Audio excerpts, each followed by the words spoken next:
നാരായണം നമസ്കൃത്യ നരം ചൈവ നരോത്തമം ദേവീം സരസ്വതീം വ്യാസം തതോ ജയമുദീരേ.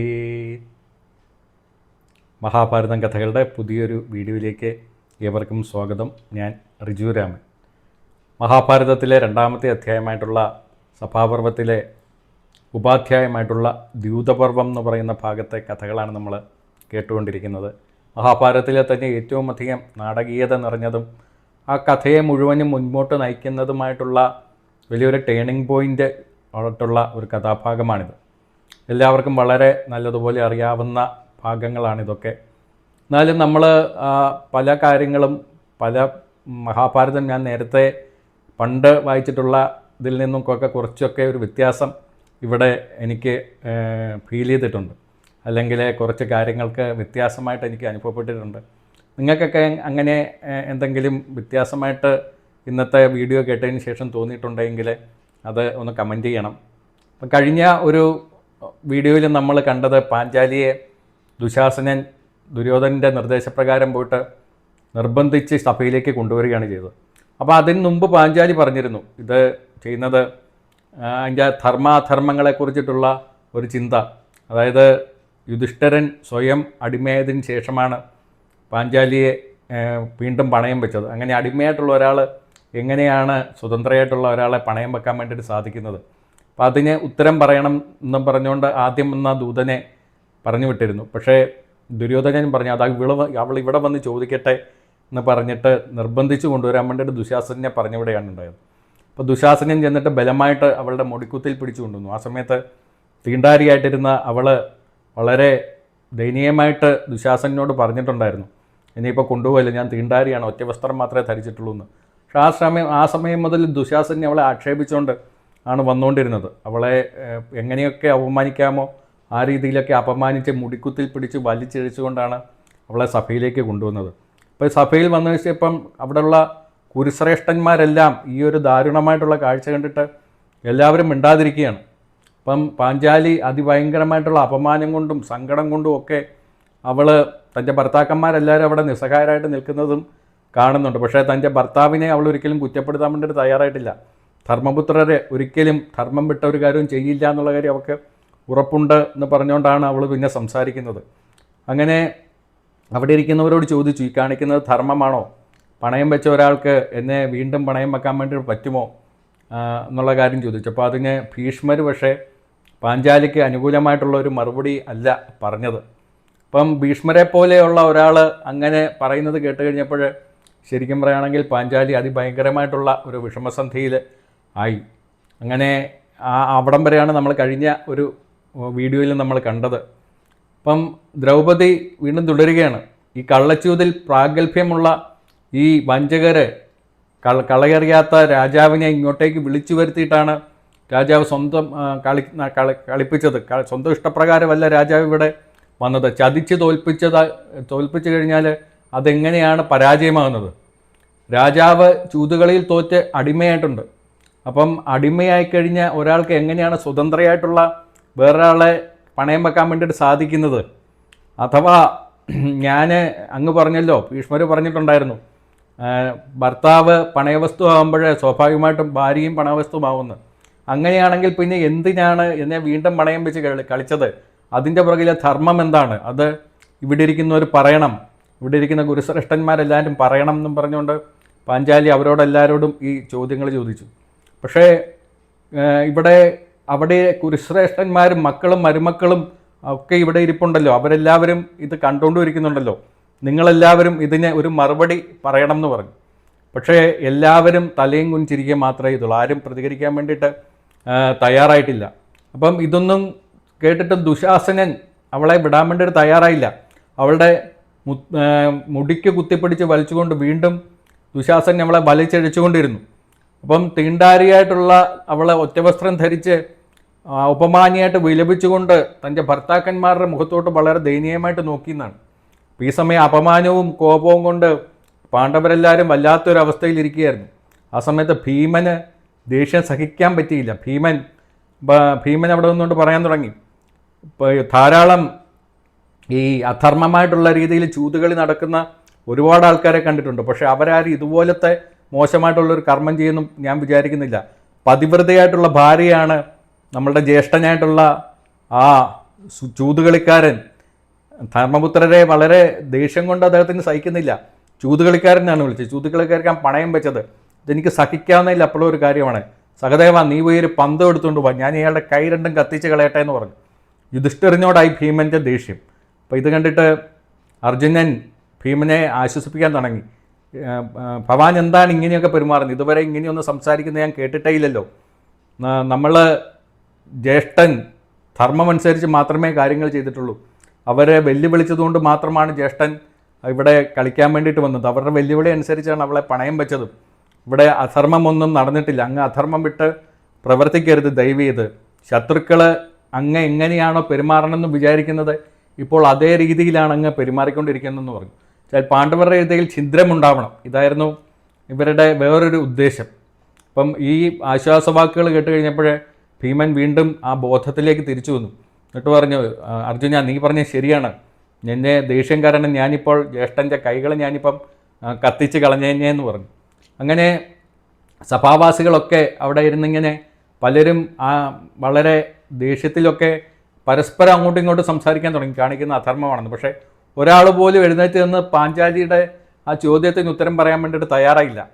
ആ സമയത്ത് കൗരവരിലെ ഇളയവനായിട്ടുള്ള വികർണൻ എന്ന് പറയുന്ന കുരുപുത്രൻ, ധൃതരാഷ്ട്രരുടെ ഒരു പുത്രനായിട്ടുള്ള വികർണൻ എഴുന്നേറ്റ് നിന്നിട്ട് പറഞ്ഞു, ഇവിടെ ധാരാളം ധർമ്മിഷ്ഠരായിട്ടുള്ള രാജാക്കന്മാരുണ്ടല്ലോ, നിങ്ങളാരും എന്താണ് പാഞ്ചാലിയുടെ കാര്യത്തിൽ ഒരു ഉത്തരവും പറയാത്തത്? ഇവിടെ ഇരിക്കുന്ന കുരുശ്രേഷ്ഠന്മാരായിട്ടുള്ള ആൾക്കാരുണ്ടല്ലോ, വിതുരരുണ്ടല്ലോ, ഇവിടെ ദ്രോണരുണ്ടല്ലോ, ഇവിടെ കൃപാചാര്യരുണ്ടല്ലോ, നിങ്ങളൊക്കെ എന്താണ് നിശബ്ദരായിട്ടിരിക്കുന്നത്? ഇവിടെ ഇരിക്കുന്ന ധാരാളം രാജാക്കന്മാരുണ്ടല്ലോ, നിങ്ങളൊക്കെ എന്തുകൊണ്ടാണ് ഈ ഒരു അധർമ്മം കണ്ടിട്ട് നിങ്ങൾ എന്താണ് മിണ്ടാതെ ഇരിക്കുന്നതെന്ന് ചോദിച്ചു. പക്ഷേ വികർണൻ പല പ്രാവശ്യം അവരോട് സംസാരിക്കാൻ ആവശ്യപ്പെട്ടിട്ടും അവിടെ ഇരിക്കുന്ന സഭാവാസികൾ എല്ലാവരും തലയും കുനിച്ചിരിക്കുക മാത്രമാണ് ചെയ്തത്. ഇത് കണ്ടിട്ട് വികർണൻ അതിഭയങ്കരമായിട്ടുള്ള ദേഷ്യവും സങ്കടവും എല്ലാം വന്ന് കൈകൾ കൂട്ടിത്തിരുമിക്കൊണ്ട് വികർണൻ സംസാരിക്കാൻ വേണ്ടിയിട്ട് തുടങ്ങി. ഈ രാജാക്കന്മാരുടെ ഇടയിൽ 4 തരത്തിലുള്ള ഒരു ദൗർബല്യങ്ങളാണുള്ളത്. അത് നായാട്ട്, മദ്യപാനം, ചൂതാട്ടം, സ്ത്രീകളോടുള്ള അമിതാസക്തി എന്നിവയാണ്. ഇവിടെ ചൂതാട്ടം എന്ന് പറയുന്ന ഒരു ദൗർബല്യമാണ് നടന്നത്. പക്ഷേ അത് യുധിഷ്ഠിരൻ നേരിട്ട് വന്ന് ചെയ്തതല്ലേ. യുധിഷ്ഠിരനെ ചതിച്ച് കൊണ്ടുവന്നതാണ് ഇങ്ങോട്ടേക്ക്. ക്ഷണിച്ചു വരുത്തി കള്ളച്ചൂത് കളിച്ചിട്ടാണ് തോൽപ്പിച്ചത്. ഇവിടെ എൻ്റെ ഒരു അഭിപ്രായം എന്താണെന്ന് പറഞ്ഞാൽ, ഇവിടെ യുധിഷ്ഠിരൻ ആദ്യം തന്നെ ഇവിടെ സ്വയമായിട്ട് പണയം വെച്ചിരുന്നു. അതിന് ശേഷമാണ്, പണയവസ്തുവായിട്ടുള്ള അടിമയായതിന് ശേഷമാണ് പിന്നെ ഇവിടെ ഈ ദ്രൗപദിയെ, ഈ പതിവ്രതയായിട്ടുള്ള സ്ത്രീയെ പണയം വെച്ചത്. അതുകൊണ്ട് തന്നെ അത് സാധുവാണെന്ന് ഞാൻ വിചാരിക്കുന്നില്ല. ഇവിടെ ദ്രൗപദി പണയവസ്തു ആയിട്ടില്ലെന്നാണ് എൻ്റെ അഭിപ്രായം എന്ന് വികർണൻ പറഞ്ഞു. അപ്പം ഇത് കേട്ടിട്ടും സഭാവാസികളൊക്കെ മിണ്ടാതിരിക്കുകയാണ്.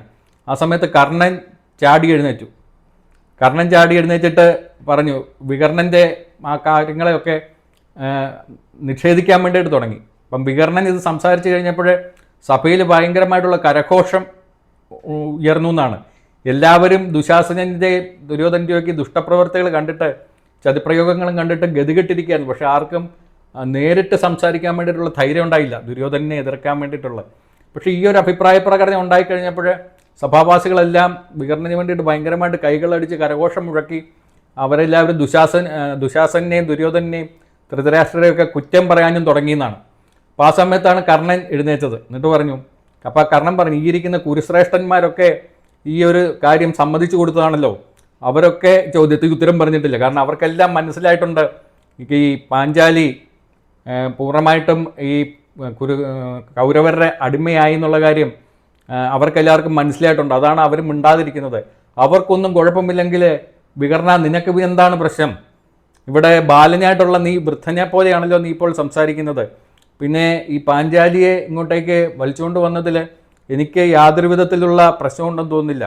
പലരുടെ കൂടെ ശയിക്കുന്ന അവൾ കുലടയാണ്, അവളൊരു വേശ്യയാന്നുള്ള രീതിയിലാണ് പറഞ്ഞത്. കുലടയുടെ വസ്ത്രം അഴിക്കുന്നതിലൊന്നും ഒരു അധർമ്മവും ഞാൻ കാണുന്നില്ല.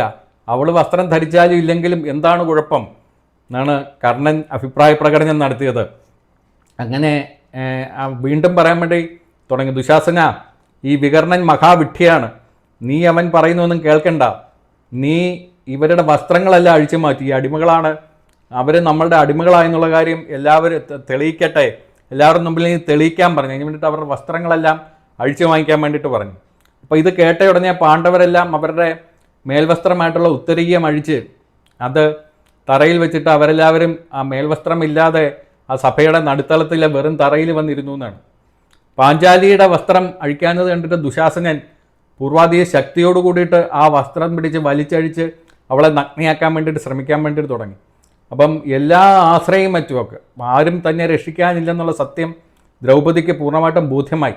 ആ സമയത്ത് ഭഗവാൻ കൃഷ്ണനെ വിളിച്ചിട്ട് അവൾ അതിദീനമായിട്ട് കിടന്ന് വിലപിക്കാൻ വേണ്ടിയിട്ട് തുടങ്ങിയെന്നാണ്. അപ്പോൾ പാഞ്ചാലി ഹൃദയം മുറുകിയിട്ട് കിടന്ന് ആ ഭഗവാൻ കൃഷ്ണനെ വിളിക്കാൻ വേണ്ടിയിട്ട് തുടങ്ങി. ഭഗവാനെ, ഗോപീജന വല്ലഭ, കേശവ, മാധവ, ഗോലോകനാഥ, സന്താപനാശക, ഈ ദുഷ്ടന്മാർ എന്നെ അപമാനിക്കുന്നത് അങ്ങ് കാണുന്നില്ലേ? ഈ ഈ ഈ ഒരു ദുഃഖത്തിൽ നിന്ന് എന്നെ കരകയറ്റണേ. ജനാർദ്ദന, കൃഷ്ണ, യോഗീവര്യ, ഞാൻ അപമാനിതനായി ഭഗവാനെ അങ്ങയുടെ കാൽക്കൽ ഞാൻ പ്രണാമം അർപ്പിക്കുകയാണ്, എന്നെ വന്ന് രക്ഷിക്കണേ എന്നും പറഞ്ഞുകൊണ്ട് ഭയങ്കരമായിട്ടുള്ള രീതിയിൽ വിലപിച്ചുകൊണ്ട് കൃഷ്ണനെ വിളിക്കാൻ വേണ്ടിയിട്ട് തുടങ്ങി. വൈശമ്പായനൻ കഥ തുടരുകയാണ്. അദ്ദേഹം പറഞ്ഞു, എല്ലാ ആശ്രയവും വിട്ട് പാഞ്ചാലി കൈകൾ കൊണ്ട് മുഖം പൊത്തിക്കൊണ്ട് അവിടെ നിന്നുകൊണ്ട് ഭഗവാൻ കൃഷ്ണനെ മനമുരുകി വിളിക്കാൻ വേണ്ടിയിട്ട് തുടങ്ങിയെന്നാണ്. അപ്പം ഈ വിളി ഭഗവാൻ കൃഷ്ണൻ കേട്ടു. അങ്ങനെ ഗദ്ഗതകണ്ഠനായെന്നാണ് ആ സമയത്ത് കൃഷ്ണൻ ഗദ്ഗതകണ്ഠനായിട്ട് നിമിഷ നേരം കൊണ്ട് നടന്ന് ആ സഭയിലെത്തിയിട്ട് അദ്ദേഹം മറഞ്ഞു നിന്നുകൊണ്ട്, അദൃശ്യനായി നിന്നുകൊണ്ട് ഈ ദുശാസനൻ വസ്ത്രം അഴിച്ച സമയത്ത് അതേ സമയത്തിൽ തന്നെ അവിടെ നഗ്നത പുറത്ത് കാണാത്ത രീതിയിൽ പുതിയ വസ്ത്രം അവളുടെ ശരീരത്തിലേക്ക് എത്തിച്ചെന്നാണ്. അപ്പം ദുശാസനൻ ആദ്യത്തെ വസ്ത്രം വെച്ചപ്പോൾ പുതിയ വസ്ത്രം വന്നു, അതും അവൻ വലിച്ചു വയ്ക്കാൻ തുടങ്ങി. അതും പുതിയ വസ്ത്രം വീണ്ടും വന്നു. പല നിറത്തിലുള്ളവ, പല വിധത്തിലുള്ള ചിത്രപ്പണികൾ ചെയ്ത വളരെ മനോഹരമായിട്ടുള്ള വസ്ത്രങ്ങൾ അവളുടെ ശരീരത്തിൽ ഇങ്ങനെ പുതിയതായിട്ട് കാണപ്പെട്ടുകൊണ്ടേയിരുന്നു. അപ്പോൾ വാശി കയറിയ ദുശാസനൻ വീണ്ടും ഇത് വലിച്ച് അഴിക്കാൻ വേണ്ടിയിട്ട് തുടങ്ങി. പക്ഷേ വീണ്ടും വസ്ത്രം അവിടെ വന്നുകൊണ്ടേയിരുന്നു. അപ്പം ഇങ്ങനെയൊരു കാഴ്ച അവിടെ ഇരിക്കുന്ന രാജാക്കന്മാർ ആദ്യമായിട്ട് കാണുകയാണ്. അവർക്ക് അതിഭയങ്കരമായിട്ടുള്ള ആശ്ചര്യമുണ്ടായി. അവർ എല്ലാവരും എഴുന്നേറ്റ് നിന്ന് കൈകൾ കൂപ്പി നിന്നെന്നാണ് പറയുന്നത് അവിടെ.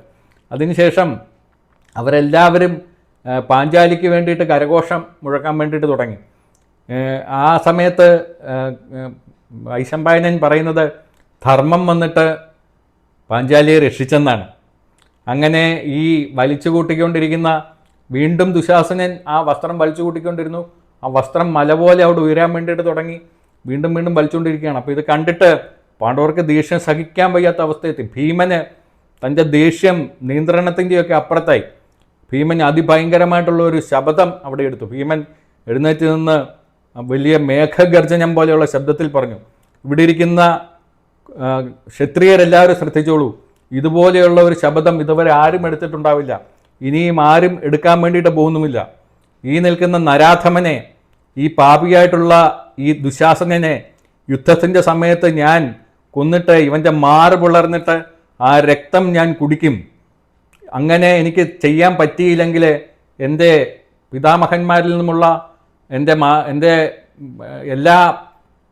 മുമ്പുള്ള എല്ലാ പിതാമഹന്മാരിൽ നിന്നുമുള്ള പുണ്യം എനിക്ക് കിട്ടാതെ പൊക്കോട്ടെ ഉള്ള ഒരു ശബ്ദമെടുത്തു. അപ്പോൾ ഈ ശബ്ദം കേട്ട് കഴിഞ്ഞപ്പോഴേ അവിടെ ഇരിക്കുന്ന എല്ലാവർക്കും രോമാഞ്ചമുണ്ടായെന്നാണ് പറയുന്നത്. അവരെല്ലാവരും ഭീമന് വേണ്ടിയിട്ടുള്ള കരഘോഷം മുഴക്കി. ആ സമയത്ത് ദുശാസനൻ ഈ വസ്ത്രം അഴിക്കാൻ പറ്റാതെ കൈകളൊക്കെ തളർന്ന് ഒരു സൈഡിൽ ഇരിപ്പായി. അങ്ങനെ പാഞ്ചാലിയെ ഭഗവാൻ കൃഷ്ണൻ ആ ഒരു വലിയൊരു അപമാനത്തിൽ നിന്ന് രക്ഷിച്ചു. പക്ഷേ അതുകൊണ്ടും കാര്യങ്ങൾക്ക് ഒരു തീരുമാനമായി. ധൃതരാഷ്ട്രരെ ജനങ്ങളെല്ലാം അതിഭയങ്കരമായിട്ടുള്ള രീതിയിൽ ദുഷിച്ച് സംസാരിക്കാൻ വേണ്ടിയിട്ട് തുടങ്ങി. രാജാവ് അതിഭയങ്കരമായിട്ടുള്ള അനീതിയാണ് ചെയ്യുന്നതെന്നുള്ള കാര്യത്തിന് ഭയങ്കരമായിട്ടുള്ള ഒരു അഭിപ്രായ പ്രകടനം ഉണ്ടായി. അപ്പോൾ അവിടെ ഇരിക്കുന്ന രാജാക്കന്മാരെല്ലാവരും കൂടെ പറഞ്ഞു, ഇവിടെ ഇരിക്കുന്ന കൗരവ പ്രമുഖരായിട്ടുള്ള നിങ്ങൾ എന്തായാലും ദ്രൗപദിയുടെ ചോദ്യത്തിന് ഉത്തരം കൊടുത്തേ പറ്റുള്ളൂ. ദ്രൗപദി ഇവർക്ക് അടിമയായിട്ടുണ്ടോ ഇല്ലയോ എന്നുള്ള ദ്രൗപദി ചോദിച്ചിട്ടുള്ള ചോദ്യം ഉണ്ടല്ലോ, ആ ചോദ്യത്തിന് നിങ്ങൾ ഉത്തരം കൊടുത്തേ പറ്റൂ എന്നുള്ള ഒരു വലിയൊരു അഭിപ്രായം സഭാവാസികളുടെ ഇടയിൽ നിന്നും ഉണ്ടാകാൻ വേണ്ടിയിട്ട് തുടങ്ങി. ഈ ഒരു അത്ഭുത പ്രവൃത്തി കണ്ടപ്പോൾ അവർക്ക് കുറേ പേർക്ക് ഊർജ്ജമായി. അങ്ങനെ ഉടനെ വിതുരർ എഴുന്നേറ്റ് നിന്നിട്ട് ജനങ്ങളുടെ ബഹളത്തെയൊക്കെ കൈകൾ ഉയർത്തി അദ്ദേഹം തടഞ്ഞു. തടഞ്ഞതിന് ശേഷം അവിടെ ഇരിക്കുന്ന രാജാക്കന്മാരായിട്ടിട്ട് പറഞ്ഞു, നിങ്ങൾ അധർമ്മം കണ്ടിട്ട് മിണ്ടാതിരിക്കുകയാണെങ്കിൽ നിങ്ങൾ പാപത്തിൻ്റെ ഭാഗമായിട്ട് മാറുകയാണ്. അതല്ല, ധർമ്മം കണ്ടിട്ടും നിങ്ങൾ അതിനെ അനുകൂലിക്കാതെ ഇരിക്കുകയാണെങ്കിലും നിങ്ങൾ പാപികളായിട്ട് മാറുകയാണ് ചെയ്യുന്നത്. അതുകൊണ്ട് നിങ്ങൾ എന്താണെന്ന് വെച്ചാൽ അഭിപ്രായം പറയണം. ഇങ്ങനെ വിശദമായിട്ട് ഇങ്ങനെ നിങ്ങളുടെ അഭിപ്രായം ഇവിടെ പറഞ്ഞേ പറ്റൂ എന്നുള്ള രീതിയിൽ വിതുരർ സംസാരിച്ചു. അപ്പോൾ നിങ്ങളുടെ മനസാക്ഷിക്കനുസരിച്ചുള്ള അഭിപ്രായ പ്രകടനം നിങ്ങൾ നടത്തണം. അങ്ങനെ നടത്തി ഇല്ലെങ്കിൽ എന്താണ് സംഭവിക്കുന്നത് എന്നുള്ളതിനെ കുറിച്ചിട്ട് പണ്ടുള്ള ഒരു ഉദാഹരണമായിട്ട് പറയുന്ന ഒരു കഥയുണ്ട്. കഥ പണ്ടത്തെ പ്രഹ്ലാദൻ്റെ കാലത്തുണ്ടായിട്ടുള്ള കഥയാണ്. അത് ഞാൻ നിങ്ങളോട് പറയാം എന്നും പറഞ്ഞുകൊണ്ട് വിതുരർ സഭയിൽ ആ പഴയ കഥ പറയാൻ വേണ്ടിയിട്ട് ആരംഭിച്ചു. ആ കഥ എന്താണെന്നുള്ളത് നമുക്ക് പുതിയൊരു വീഡിയോയിൽ കാണാം. ഇതുവരെ കേട്ട എല്ലാവർക്കും എൻ്റെ ഹൃദയത്തിൽ നിന്നുള്ള നന്ദി അറിയിക്കുകയാണ്. പുതിയ ആൾക്കാരിലേക്ക് ഇത് എത്തിക്കണം. പിന്നെ നിങ്ങളുടെ എല്ലാവരുടെയും അഭിപ്രായ പ്രകടനങ്ങൾ അതിന് ഞാൻ വലിയ വില കൽപ്പിക്കുന്നുണ്ട്. നിങ്ങളുടെ അഭിപ്രായങ്ങളും നിർദ്ദേശങ്ങളുമൊക്കെ മെസ്സേജായിട്ട് അറിയിക്കണമെന്ന് ഞാൻ അഭ്യർത്ഥിക്കുകയാണ്. പുതിയ വീഡിയോയിൽ വീണ്ടും കാണാം. നമസ്കാരം.